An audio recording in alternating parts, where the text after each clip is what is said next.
Hello बच्चों, कैसे हो आप सब? आई होप आप सब अच्छे होंगे। आज हम चैप्टर पढ़ने वाले हैं जिसका नाम है आर इंडस्ट्रीज।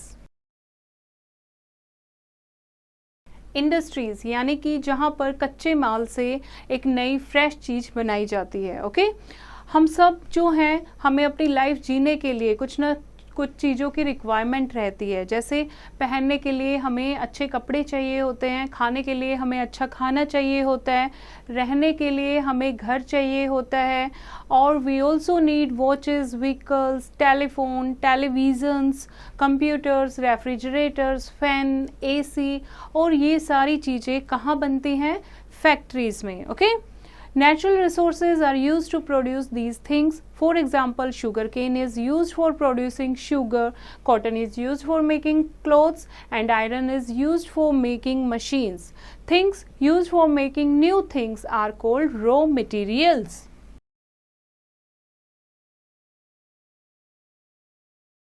और ये सारी चीज़ें जो हमें चाहिए होती हैं वो फैक्ट्रीज़ में यानी कारखानों में बनती हैं।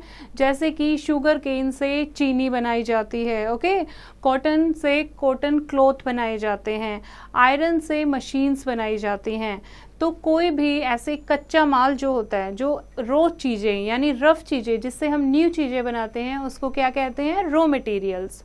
Natural resources give us raw materials, activities and setup through which things, that is finished goods, are produced using raw materials are called industries. और इंडस्ट्रीज़ क्या होते हैं? ऐसे सेटअप या ऐसे काम, ऐसी जगह जहाँ पर रॉ मटेरियल का यूज़ करके नई चीज़ें बनाई जाती हैं, उसको कहते हैं industries. Our country is an agricultural country, but now our country is on its way to become an industrial country. हमारा देश एक कृषि प्रधान देश है, यानी ज़्यादातर लोग क्या करते हैं? खेती बाड़ी करते हैं। लेकिन अब हम क्या बनने जा रहे हैं? एक इंडस्ट्रियल कंट्री भी बनने जा रहे हैं, क्योंकि हमारे पास ऐसी बड़ी बड़ी इंडस्ट्रीज़ हैं जहाँ पर बहुत सारी चीज़ें मैन्युफैक्चर की जाती हैं। Any country which wants to develop new industries must have 4 things. कोई भी कंट्री जो डेवलप होना चाहती है, नई इंडस्ट्री बनाना चाहती है, उसके लिए 4 चीज़ों की ज़रूरत होती है: raw material, machine, power and workers. Okay, and India has plenty of these things. India में ये सारी चीज़ें बहुत सारी मात्रा में उपलब्ध हैं। Most large industries are situated on the basis of raw material, power and water available in an area. Okay, now look at the map. ये आपको मैप में दिखाया गया है। आयरन एंड स्टील कहाँ मिलता है, शिप बिल्डिंग कहाँ होती है, ओके, लोकोमोटिव एंड कोचेस कहाँ पर इस्टेब्लिश है, तो ये आप ध्यान से देखोगे। Now types of industries.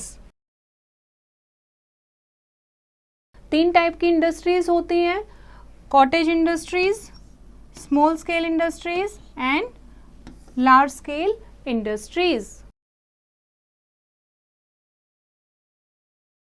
In a cottage industry, some skilled workers make things only in their house. The members of a family work together to make things. For example, handloom, cloth, embroidery, jewelry, handicraft like bamboo work, etc. Cottage industry क्या होती है? एक छोटी सी industry जिसमें एक ही family के member या थोड़े से लोग मिलकर कोई भी एक सेटअप लगा लेते हैं और थोड़ी सी जगह पर ही काम शुरू करते हैं। जैसे कि कढ़ाई सिलाई का काम हो गया, या फिर ज्वेलरी मेकिंग का काम हो गया, या हैंडीक्राफ्ट बनाने का काम हो गया।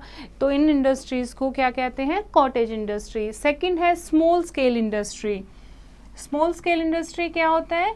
स्मॉल यानी छोटे छोटे कारखाने जो लगाते हैं। जैसे manufacturing of goods are done at small scale. Okay, कुछ कॉटेज इंडस्ट्री से थोड़े से ज़्यादा लोग इकट्ठे होकर एक काम को सेटअप करते हैं। फॉर एग्जांपल हॉजरी, या फिर यूटेंसिल्स, या फिर plastic goods making etcetera.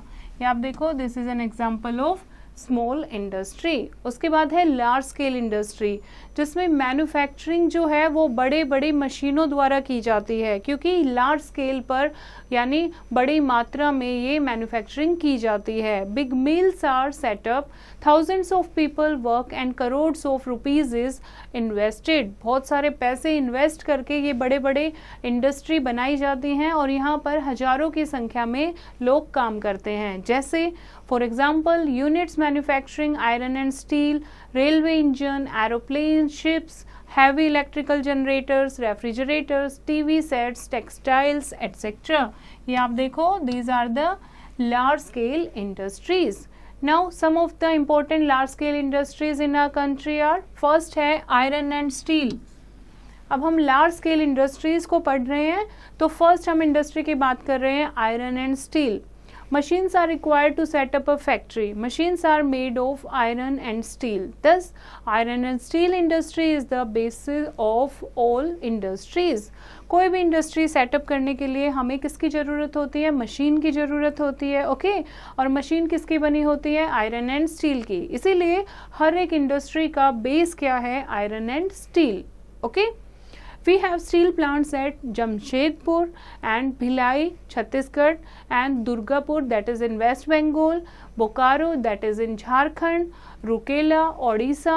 These industries require iron ore, coal and manganese. These three minerals are available nearby these plants. तो इस तरीके से क्या लगाई जाती हैं? आयरन एंड स्टील प्लांट लगाया जाता है, जहाँ पर आयरन एंड स्टील प्रोड्यूस किया जाता है। उसके बाद सेकेंड लार्ज स्केल इंडस्ट्री जो हम डिस्कस कर रहे हैं, that is heavy engineering and machine tools.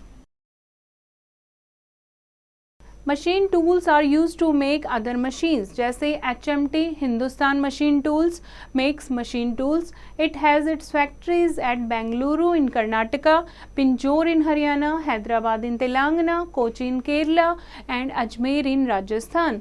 A branch of HMT manufacturer watches too. Third है हैवी इलेक्ट्रिकल्स, जैसे BHEL Bharat heavy electricals limited makes big generators. They are use to produce power electricity. Big generator का क्या काम होता है? Electricity produce करना। Power is essential for running industries. It has its units of Bhopal Madhya Pradesh and Haridwar in Uttarakhand. Next है cotton textiles. Cotton textile industry is the oldest and largest industry of our country, जो कि सबसे पुरानी और सबसे बड़ी इंडस्ट्री है हमारे देश में।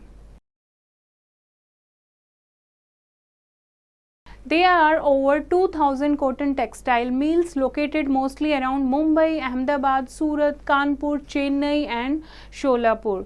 Cotton is grown mostly in Maharashtra and Gujarat. Therefore, most of the cotton textile mills are situated in these two states. तो जहाँ पर raw material easily available होगा, वहीं पर वो industry होगी, okay? Now here is an interesting fact. Bengaluru is called the Silicon Valley of India because यहाँ पर large number of information technology IT companies have offices here, क्योंकि बेंगलुरु में सबसे ज़्यादा IT offices हैं, इसीलिए इसको Silicon Valley of India का नाम दिया गया है। Next is Industrial Awareness Program. Most people are ignorant about the industrial revolution in the country. To help reach the fruits of industrial revolution to most of the people, the government has established industries corporation. It has branches in each state. It provides total know-how to the people to set up an industry. लोगों को knowledge provide करती हैं ये program कि कैसे एक industry आप establish कर सकते हो. It also helps them to get loan from banks or financial corporations. There is district industries center also in each district to help people. और वो उनको लोन भी दिलाने में help करती है कि कैसे आप अपने setup के लिए लोन ले सकते हो और कैसे कहाँ पर वो इंडस्ट्री आप आप सेटअप कर सकते हो। Trade fair authority of India new Delhi, every year a trade fair is organised in new Delhi on a big level. A big permanent exhibition ground called Pragati Maidan is reserved for the trade fair held all over year round. The main trade fair starts from 14 November every year for about 14 days. All types of industries, large, small and cottage from every state exhibit their products there. Industries from foreign countries also take part in this fair. Millions of people visit the fair to watch and buy. Thus, they become aware of the industrial progress of our country. Trade fair authority of India new Delhi, जो कि प्रगति मैदान एक fix जगह है जहां पर trade fair लगाया जाता है हर तरीके की, चाहे वो कॉटेज इंडस्ट्री है, स्मॉल स्केल इंडस्ट्री है या लार्ज स्केल इंडस्ट्री है, हमारे देश की है या फॉरेन की है, सब लोग वहां पर सेटअप करते हैं अपना और अपने प्रोडक्ट्स डिस्प्ले करते हैं। बहुत सारे लोग ट्रेड फेयर को विजिट करने जाते हैं अगर उन्हें कुछ सामान परचेज करना है या सिर्फ इंडस्ट्रीज को विजिट करना है, इसीलिए लोग यहाँ पर विजिट करने भी आते हैं। Now here is a classroom activity. Make a chart showing an example on each of the following. An example is shown here under. Raw material जैसे कि कॉटन, फिनिश्ड कॉटन से क्या बनता है, क्लॉथ बनता है। कॉटन कौन सी इंडस्ट्री में आएगा, टेक्सटाइल इंडस्ट्री में। ये स्मॉल स्केल है, कॉटेज है या लार्ज स्केल है, this is large scale industry. Okay, तो बाकी के ऐसे ही आप लिखोगे। रॉ मटेरियल जैसे कि आयरन लिख सकते हो, और कौन सी इंडस्ट्री में वो आता है, फिनिश गुड क्या बनता है, तो this you can do your self. Okay, I hope बच्चों आपको ये चैप्टर समझ आया होगा। एक बार फिर से इसको रीड करेंगे और एक्सरसाइज की प्रैक्टिस खुद करेंगे।